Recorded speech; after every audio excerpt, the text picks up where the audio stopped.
উগ্র জাতীয়তাবাদ বলতে কী বোঝো? উগ্র জাতীয়তাবাদ সম্পর্কে যা জানো লিখো।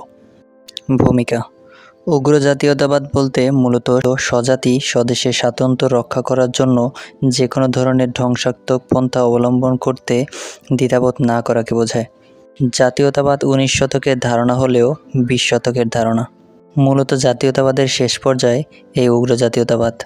বলা হয়ে থাকে জাতীয়তাবাদের সূচনা হয় প্রথম রাতের ঘুমের মতো, কিন্তু শেষ হয় ফ্রাঙ্কেনস্টাইন মনস্টার স্টাইলে। আর এই ফ্রাঙ্কেনস্টাইন মনস্টারই উগ্র জাতীয়তাবাদ। উগ্র জাতীয়তাবাদ চাউভিনিজম ইংরেজি শব্দের বাংলা প্রতিশব্দ উগ্র জাতীয়তাবাদ। উগ্র জাতীয়তাবাদ বলতে স্বদেশ স্বজাতির শ্রেষ্ঠত্ব নিয়ে গর্ব করা এবং এই গর্ববোধ থেকে সে শ্রেষ্ঠত্ব দিয়ে অন্যের উপর কৃতিত্ব স্থাপন করা।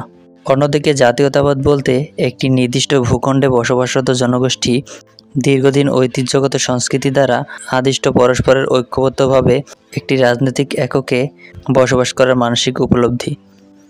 আর এই মানসিক উপলব্ধি থেকে ওই জাতীয়তাবাদে উদ্বুদ্ধ জনগোষ্ঠী যখন তাদের জাতীয়তাবাদী শ্রেষ্ঠ, তাদের জাতি শ্রেষ্ঠ জাতি, তাদের সংস্কৃতির শ্রেষ্ঠত্ব স্থাপনে অপ্রাণ চেষ্টা করে, তখন তাকে বলে উগ্র জাতীয়তাবাদ।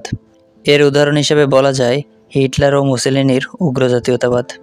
দুই বিশ্বযুদ্ধ মধ্যকালীন সময়ে এই উগ্র জাতীয়তাবাদে উদ্বুদ্ধ হয়ে ইউরোপ ও আফ্রিকার বিভিন্ন দেশ অধিগ্রহণ শুরু করে, যার অনিবার্য ফল দ্বিতীয় বিশ্বযুদ্ধ। উপসংহার: পরিশেষে বলা যায় যে উগ্র জাতীয়তাবাদ হলো জাতীয়তাবাদের চূড়ান্ত পর্যায়। জাতীয়তাবাদের সূচনা হয়েছিল 19বিংশ শতকে রাজনৈতিকভাবে স্বতন্ত্র পরিচয় অর্জনের জন্য, আর 20 শতকে উগ্র জাতীয়তাবাদের উদ্ভব হয় এই পরিচয়ের অধীনে জোরপূর্বক অন্যদের নিয়ে আসার জন্য।